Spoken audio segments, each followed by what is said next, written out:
a season, a time to build, a time to reap and a time to sow, and a time to heal. This is the time to heal in America.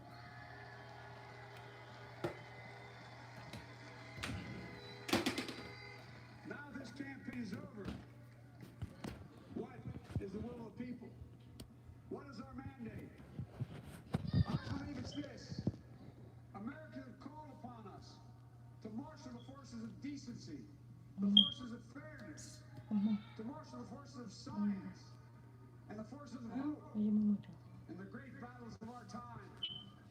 The battle to control the virus, the battle to build prosperity, the battle to secure your family's health care, the battle to achieve racial justice and root out systemic racism in this country. And the battle to save our planet by getting climate under control. The battle to restore decency, defend democracy, and give everybody in this country a fair shot. That's all they're asking for, a fair shot. Folks, our work begins with getting COVID under control. We cannot repair the economy, restore our vitality, or relish life's most precious moments, hugging our grandchildren, our children, our birthdays, weddings, graduations, all the moments that matter most to us until we get it under control. On Monday, I will name a group of leading scientists and experts as transition advisors to help take the Biden-Harris COVID plan and convert it into an action that will start on January the 20th, 2021. That plan will be built on bedrock science, will be constructed out of compassion, empathy, and concern. I will spare no effort, none, or any commitment to turn around this pandemic. Everything here is so affordable and it's actually Folks, really good quality. I'm a proud Democrat, but I will govern as an American president. For those who didn't vote for me, as those who did. Let this grim era of demonization in America begin to end here and now.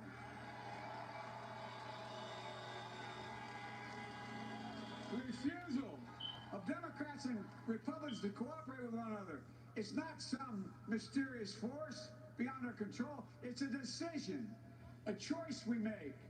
And if we can decide not to cooperate, then we can decide to cooperate. And I believe that this is part of the mandate given to us from the American people. They want us to cooperate in their interest. And that's the choice I'll make. And I'll call on Congress, Democrats and Republicans alike, to make that choice with me. The American story is about slow yet steadily widening the opportunities in America. And make no mistake, too many dreams have been deferred for too long. We must make the promise of the country real for everybody, no matter their race, their ethnicity, their faith, their identity, or their disability. Folks, America has always been shaped by inflection points, by moments in time where we've made hard decisions about who we are and what we want to be. Lincoln in 1860, coming to save the Union. FDR in 1932, promising a beleaguered country a new deal. JFK in 1960, pledging a new frontier. And 12 years ago, when Barack Obama made history, he told us, yes, we can. Well, folks, we stand at an inflection point. We have an opportunity to defeat despair, build a nation of prosperity and purpose. We can do it. I know we can. I've long talked about the battle for the soul of America. We must restore the soul of America. Our nation is shaped by the constant battle between our better angels and our darkest impulses. And what presidents say in this battle matters. It's time for our better angels to prevail. Tonight, the world is watching America. And I believe at our best, America is a beacon for the globe. We will lead not only by the example of our power, but by the power of our example. I've always believed, many of you heard me say it, I've always believed we can define America in one word: possibilities.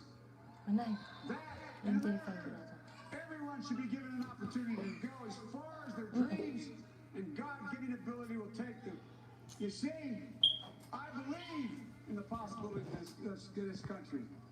We're always looking ahead to an America clearer and more just, ahead to an America that creates jobs with dignity and respect, ahead of America that cures diseases like cancer and Alzheimer's, America that never leaves anyone behind, ahead of America that never gives up, never gives in. This is a great nation.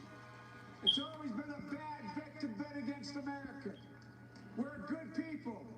This is the United States of America.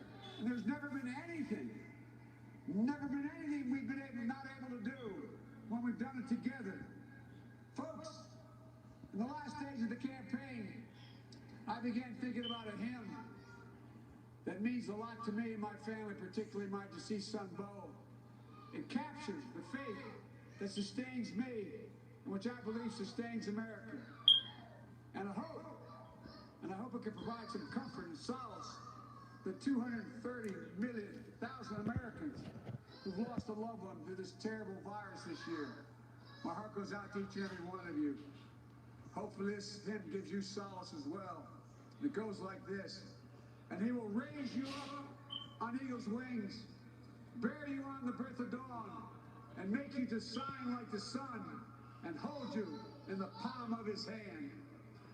And now together, on eagle's wings, we embark on the work that God and history have called upon us to do, with full hearts and steady hands, with faith in America and in each other, with love of country, a thirst for justice.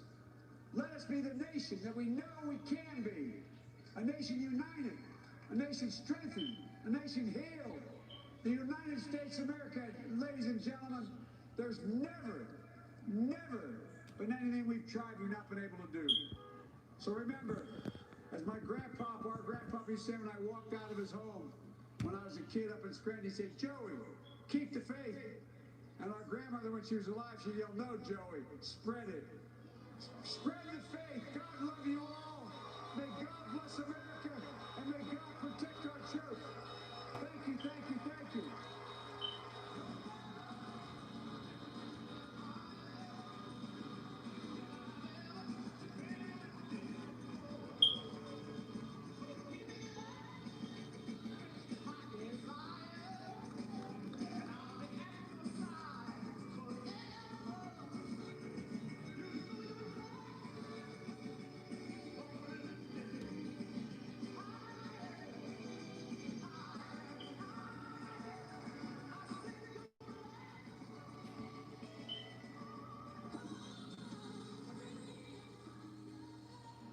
All right, a jubilant Joe Biden and Dr. Jill Biden, his wife, who will be the First Lady of the United States of America. He talked about the fact that she was an educator.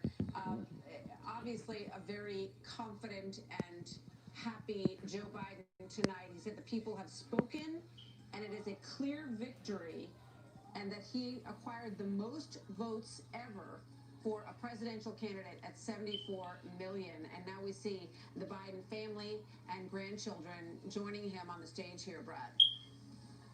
We should point out those screens in the background. Those are Biden supporters, Biden-Harris supporters from around the country, Zoom calling in. All know they don't have to deal with the mute button. They're not saying anything, but they're just cheering on stage there as the president-elect brings in his family. A speech where he really, Martha, hit mostly on unity, saying, while I pledge to be a president who seeks not to divide, but unify, who doesn't see red states and blue states, only sees the United States. And Kamala Harris, wearing that white pantsuit, perhaps a hat tip to the suffragette movement of the early 20th century. We've seen that symbolism before at the State of the Union addresses, saying, while I may be the first woman in this office, I will not be the last, because every watching that this is a country of possibilities. There you see the president-elect and the vice president-elect getting ready for a fireworks show here in Wilmington. Yeah. You know, it's interesting how much stress, Brett, has been on words like empathy. When they walked out, the screens to the left and right of them said the people have chosen empathy. Kamala Harris talking about the fact that she says Joe Biden has a big heart and that he loves with abandon. Here he is greeting some of the Harris clan there on the stage. You know, obviously a very excited Kamala Harris and Joe Biden, but he talked about lowering the temperature in the country, and I thought it was interesting. You just touched on it, Brett. He said not red states, not blue states, United States of America. A clear echo of the words of President Obama when he gave that speech in Boston, a keynote address, and that launched his career. That is exactly the tone and the words that he used in terms of describing a unified America. Also, a lot of biblical references came from Joe Biden, who will be the second Catholic president of the United States. He quoted Ecclesiastes, talking about the time for every season, time to reap, to sow, and he said this is a time to heal. And there, a big hug from one of his grandchildren on this stage as a obviously overjoyed Joe Biden is soaking in this minute, this moment, and his name up in lights in the sky, which we had also seen at another point in this whole process. Brett. Let's listen in to Wilmington, Delaware.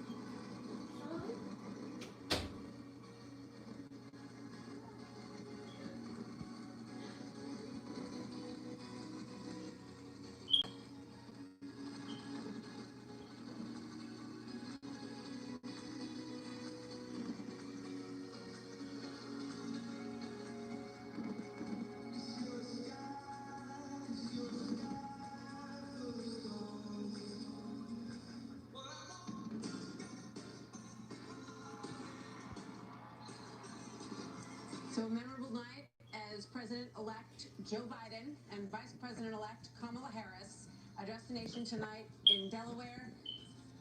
Fireworks everywhere, Brett. Our coverage continues on Fox News Channel in just a moment. I'm Brett Baer. And I'm Martha McCallum. Please stay tuned to the Fox News Channel and are continuing.